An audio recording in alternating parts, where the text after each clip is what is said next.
little bit about how you started this company?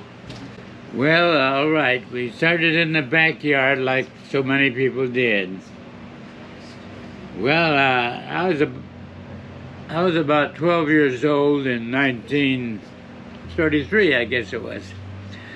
And we noticed that every once in a while in our neighborhood, which was West Adams near La Brea in Los Angeles, kind of a homemade little race car made out of a Model T would go by with a loud exhaust pipe, and someone told us to get up and go. Became GOW, so they called them GOW jobs. And there were two of them in our neighborhood, and we thought they were the only two in the whole world. But then we found out, by golly, there's a club called the Bungholders Club, and two of the guys in the Bungholders Club in our neighborhood. So we'd start visiting over there while they worked on their cars. And so we learned a lot from the older guys. We learned from the older guys, yeah. So then we found out there's not only two in the whole world in our neighborhood.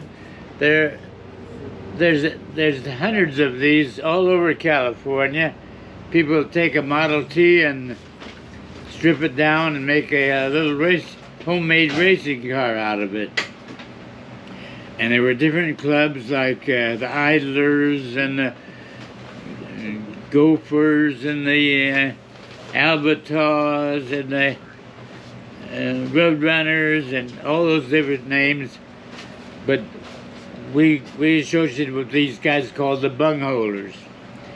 Well, so then we heard when they want to try out their car for a high speed, they go up to Muroc Dry Lake, about 100 miles out in the desert from Los Angeles, near Lancaster. I got a ride in the rumble seat.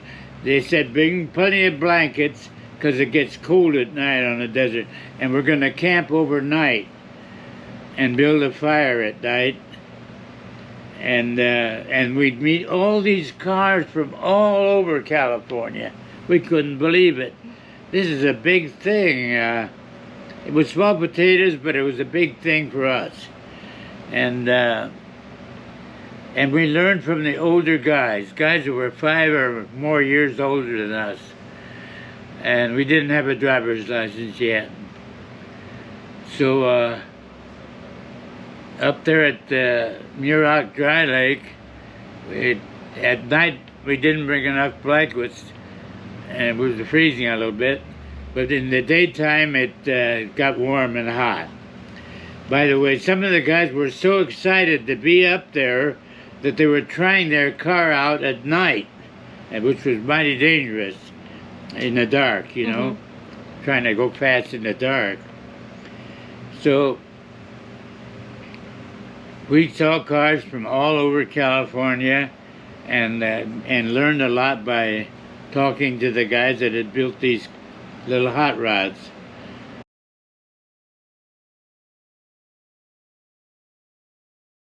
Now we finally saved up $10, and by golly, there was a Model T sitting in a friend's backyard not far away from where we lived.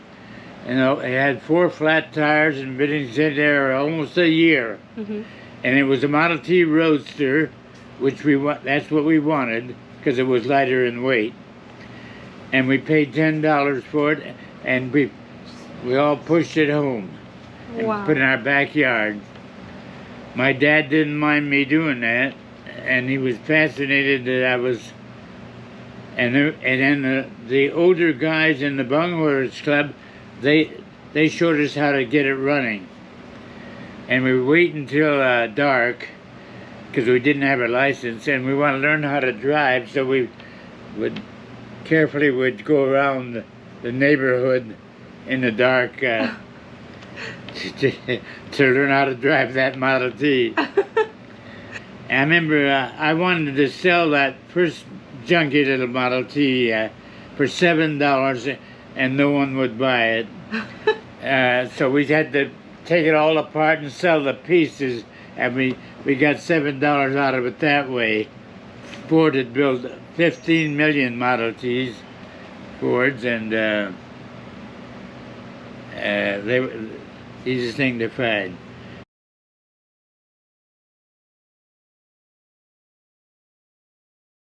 Oh, by the way, if I went to a speed shop and told them I'm making cams now, they would laugh and say, you couldn't know anything about cams. You're just a kid that races at the dry lakes. You couldn't know anything about cams like Winfield and some of the other cam grinders. I says, yeah, that's true, but I'm experimenting and learning as I go along. I decided these letters need answering. So I put an ad in the paper for someone that knew how to typewrite while I talked. So I would answer those letters from different little guys that were in. They didn't have any food shop in Northern California. So in one case, in Lompoc, California, there was a fellow named McDonald, and he seemed to know quite a bit about hot rods. And he bought a cam from me, and I put in my ad, McDonald's Speed Shop. And he really wasn't a speed shop, but I made believe he was. So one day he saw me later on, and he says, you know, you put me down as McDonald's Speed Shop. I'm McDonald, my speed shop is at my house, and people are coming to see to talk about hopping up their cars. My speed shop is under my bed. That's where I keep all my parts. So he was actually able to help people that heard about hot rods and wanted to know how to build one and how to hop up an engine and so forth. So this fellow that did the typewriting would make mistakes, you know, and it's okay, but they were so tickled to death to get an answer because no one else had the time to answer individual letters, but as a beginner, I needed every dollar I could get. Oh yeah, and I would make them the list price to grind a flathead Ford V8 cam was $30, or $20 was the discount price to speed shops. So when I was answering their letters, I said, we're going to give you, since there's no speed shop in your area, we're going to give you the speed shop price at $20. And by golly, that helped. They would send the $20 and I would grind their cam.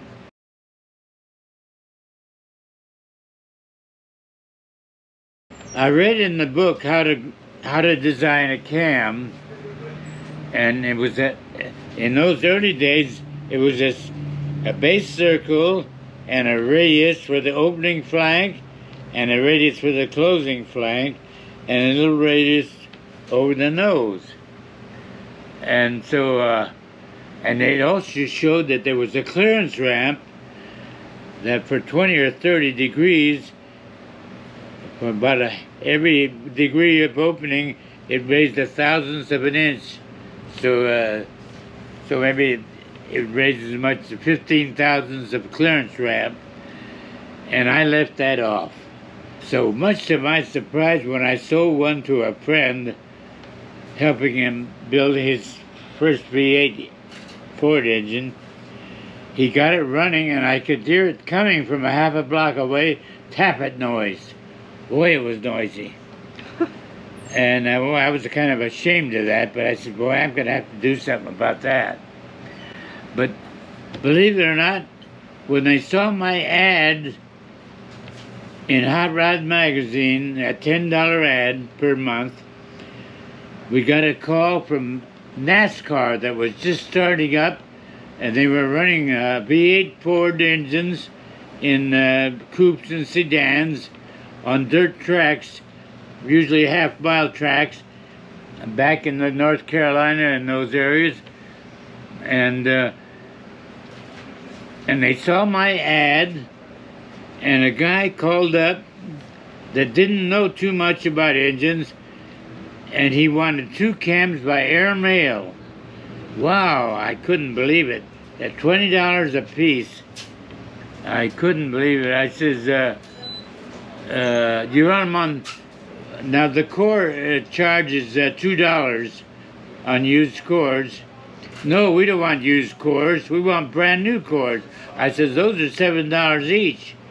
That's okay, we'll pay it. I said, boy, these guys are high rollers.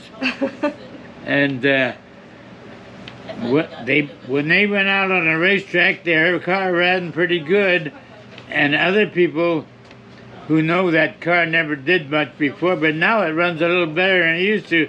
And they called up and they bought a cam, and pretty soon NASCAR liked my cam. I was surprised because it was noisy and it had a lot of torque on the kind of the fast action. So I was in with NASCAR right now.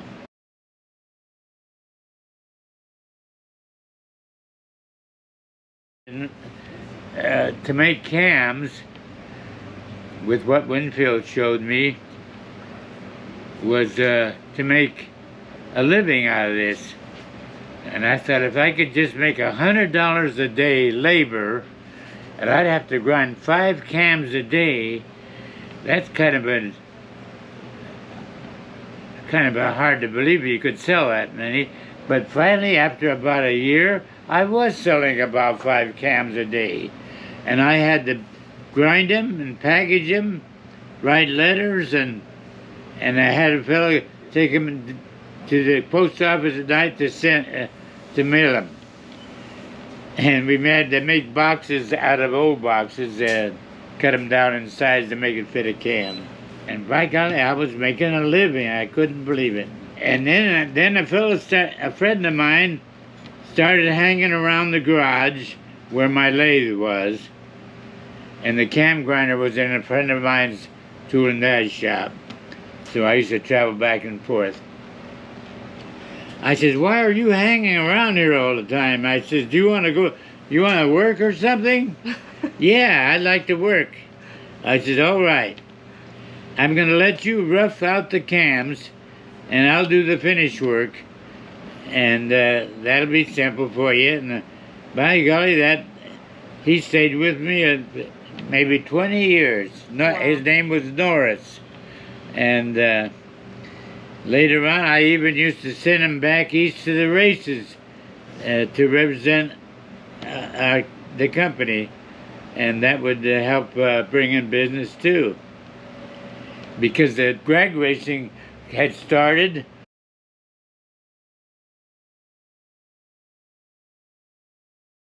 I think it came from a farmer who had a good horse and used to drag the plow, and he bragged about his horse that could drag this plow, and another guy would talk about his horse, and pretty soon they'd have a contest to see who could drag the heaviest plow and plow the field so well.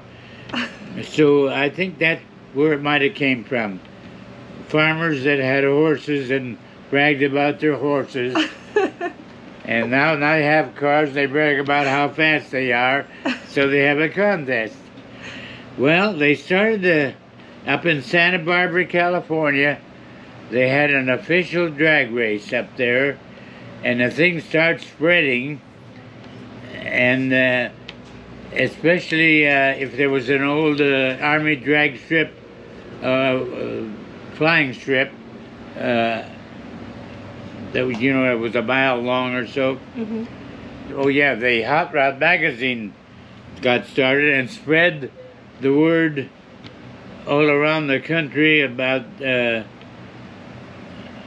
car clubs and the drag racing.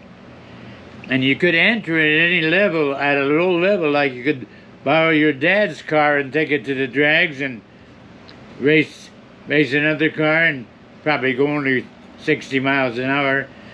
But that'd get your feet wet. And then other people would build cars especially for the drag strip, lightened up, and maybe even had slick tires and all that kind of stuff.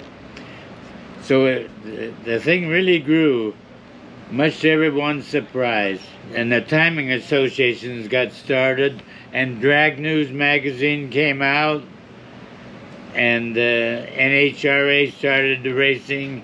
Little by little we hired people, and much to my surprise, after bluffing my way into the cam grinding business, I actually did run across something that worked. In 1949, Cadillac and Oldsmobile came out with V8 overhead valve engines. Wow. There was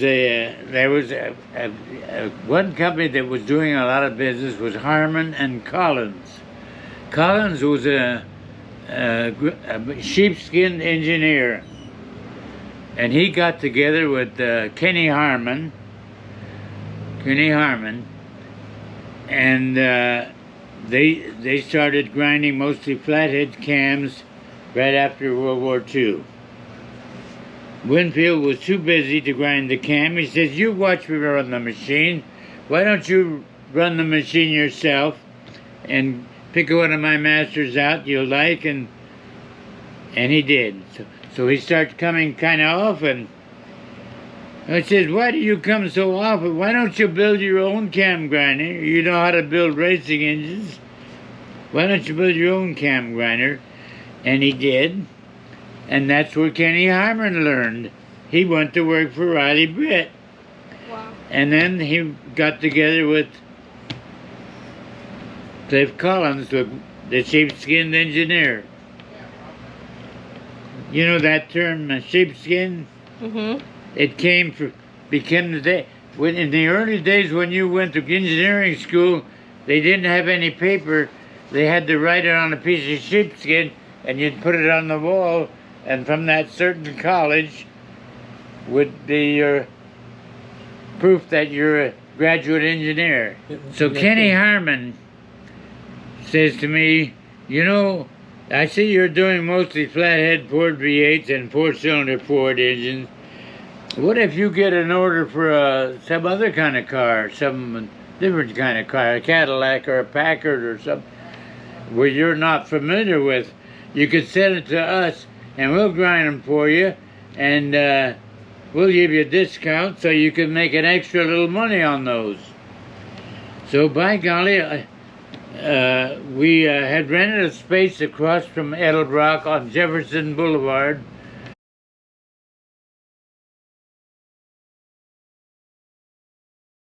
So one day, Vic Edelbrock told me, "Guess who was here?" I said, "Who?" "NASCAR people. Red Vogt, V-O-G-T, the most famous engine builder in NASCAR, came to visit Edelbrock." And Vic told me, "You know, Iskey's across the street." Mm-hmm. That's what if your name is too long in school, they shorten it for you, and they made it I-S-K-Y. So he said, "Your door was locked. He was over there to see you, but oh my God, I missed meeting that famous man. Too many salesmen were bothering me, and I was working all by myself. So I locked the front door, and I missed the chance to meet the greatest guy of all." Oh, I was sick about that. And we worked out pretty good combinations with Edelbrock's intake manifold and our cam, which were simple cams at the time, and we were revving as high as 7,500 and 8,000 with the old-fashioned radius type cams, with a system of a base circle, opening radius, and a closing radius. That simple they were. And we soon learned that if we want RPM, we've got to have softer valve action, less acceleration on the valve train to get my RPM.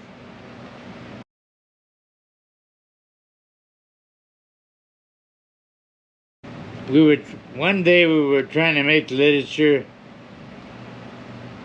because there was a hot rod show going to come up in 1949 at Exposition Park. So I was all thumbs on these pictures and the drawings and the writing and stuff, how to make a brochure, all thumbs. And by golly, I was across the street from Edelbrock at the time, and a man comes in looking for work. He's an artist, and a one-man art studio, and he tells me he can do artwork and do brochures and stuff. Well, look, here's what I'm trying to put together. And in fact, I'd like to do it for this show coming up, but it can never be done in 3 days. And he looks it over. Well, this is duck soup for him. He says, I think we can do it. Are you kidding? Can you get... And he made me a beautiful brochure, which was the best in the industry at the time, and I gave them away at the Armory Hot Rod Show. Wow. The first Hot Rod Show. They had it in 1949, and they did it again in 1950. Now, Mickey Thompson, we used to think no one can go back and talk to the automobile factories, Ford or Chevrolet. They won't pay any attention to us hot rod kids.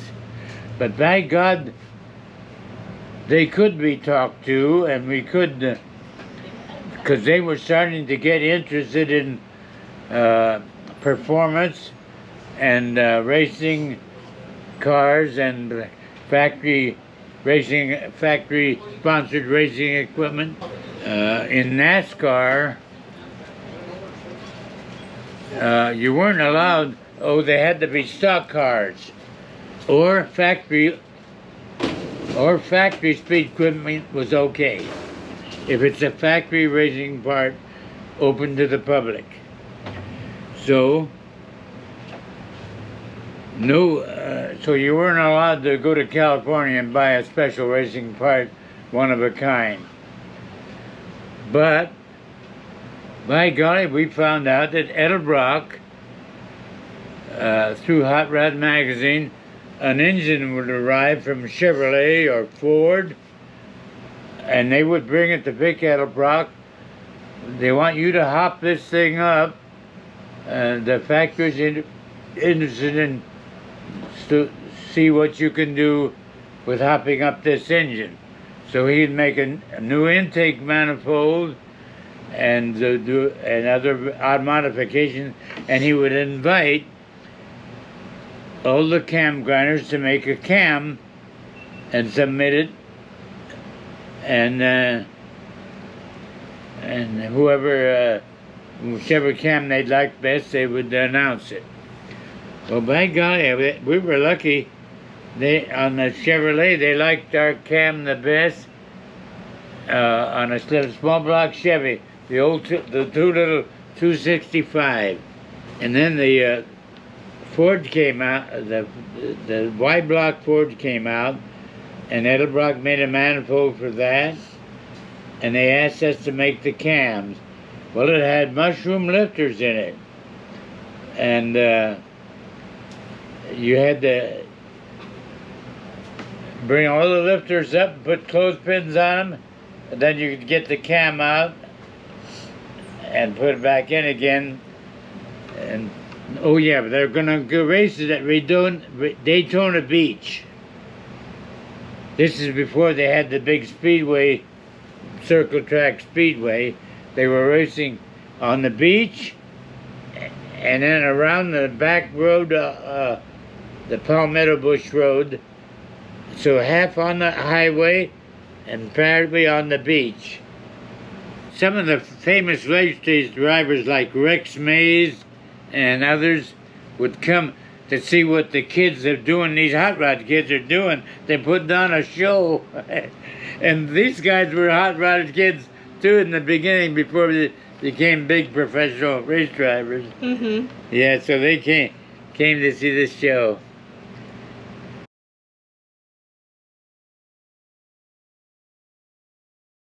Oh, the first Bonneville Well, there was Norm Lean and Doug Harrison told me there's going to be the first Bonneville for hot rods.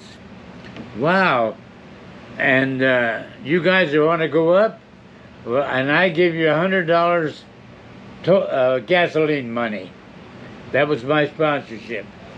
And you know, I think we'll dress up the crew a little bit. What are you going to do? I don't know, we'll think of something. Well, when they came back, they went about under 90 miles an hour, I think. They came back and they had a t-shirt with my sticker emblem about 3 or 4 inches in diameter on the shirt. Geez, where'd you get this made? Oh, we had it made in Hollywood. They call it silk screening. Oh, really? Show me. Gee, give me the address of that. I want to do it. And I went up there and I said, I want it made bigger. And I did. And some people think I invented the racing t-shirt or the advertising on t-shirts. So I started making them, and I would give away half and I would sell half. And then at Bonneville, since there weren't that many entrants, I'll give each entrant that races a car at Bonneville, we'll give them 3 or 4 shirts.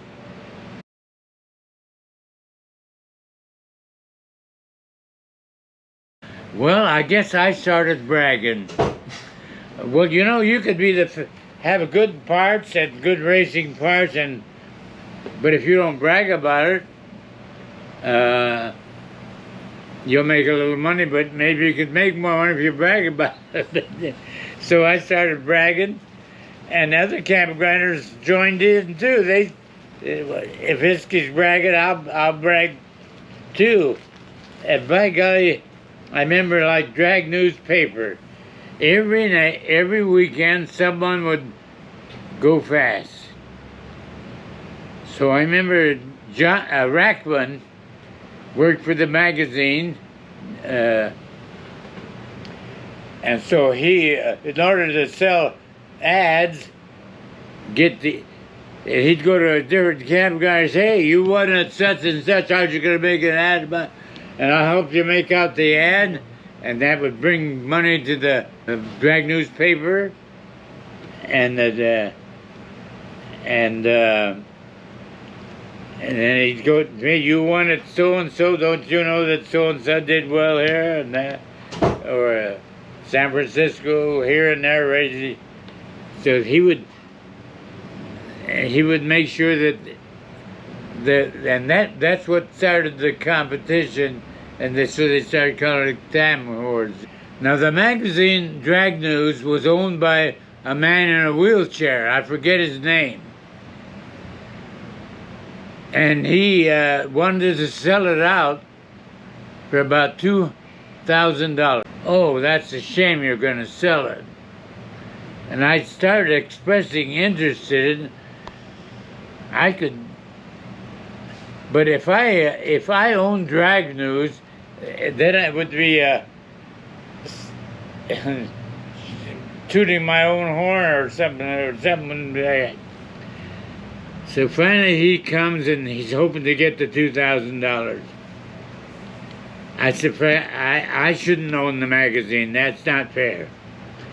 So here, I'm going to lend you $2,000 and you pay me back when you can. And he did. He paid me back a little at a time, and he got it going better. And he suddenly sold it to Doris Herbert. And I got a hunch Chet Herbert might have put up the money, but it was a lot more than $2,000. It was worth more at the time.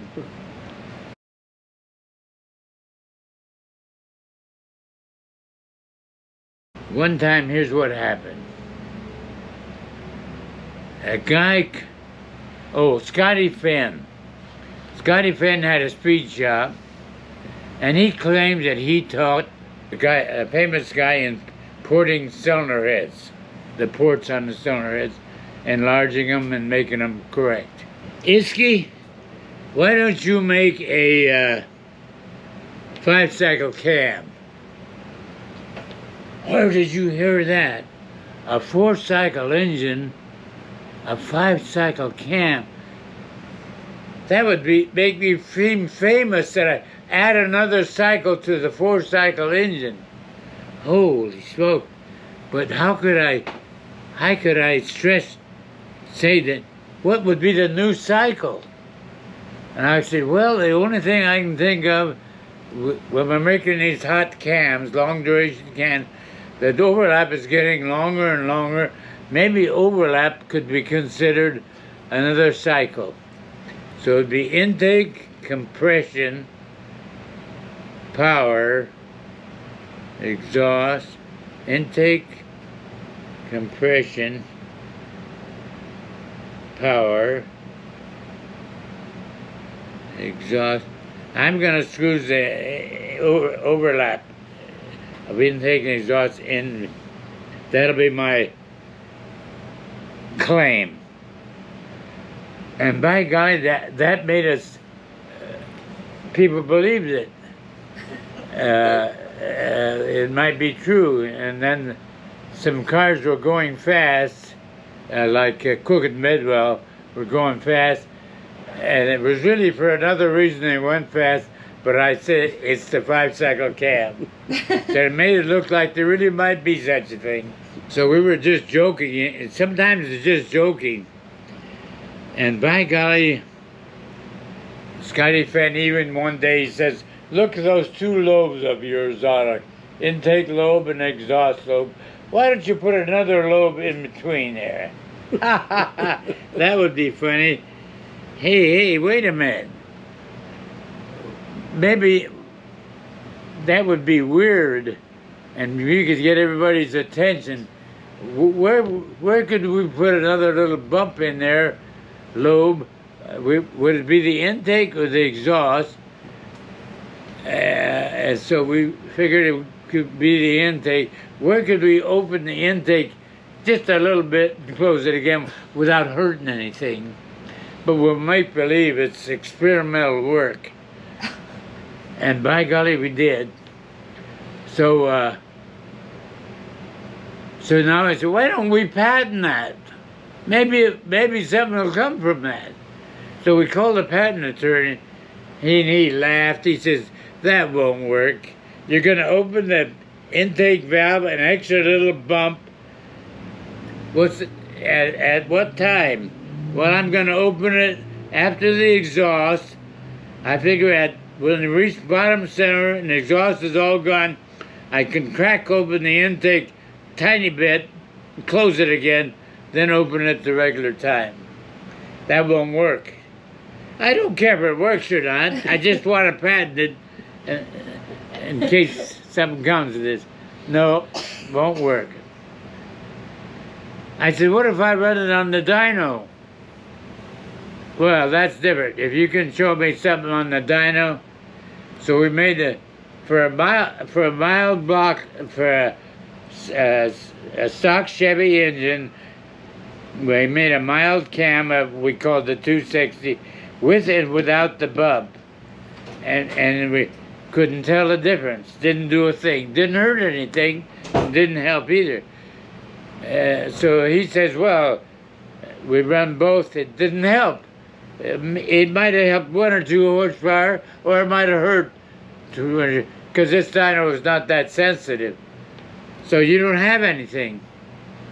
You're not going to give me the patent? No. Don't work. All right. I heard about this thing called public domain, or something like that. So I'm going to put it in the paper and pictures of it, and put it in, since it don't hurt anything, I'll sell a few, and in case somebody else gets it working, at least I can tell them I worked on this long ago. Looking back at your career, is there anything you would tell your younger self? Well, I'm surprised just like anybody else, but all of a sudden my eyes got bad, and my hearing got bad. It seems like when I was 99, I was still in pretty good shape, but and it suddenly came. Well, they would ask me, and I'd say, well, I did smoke cigars and drank a lot of coffee. Smoked cigars, and it didn't seem to hurt me. So we were sure lucky to find the right hobby. What a great hobby. Yep. And it just grew and grew, and we didn't know it was going to be a big thing.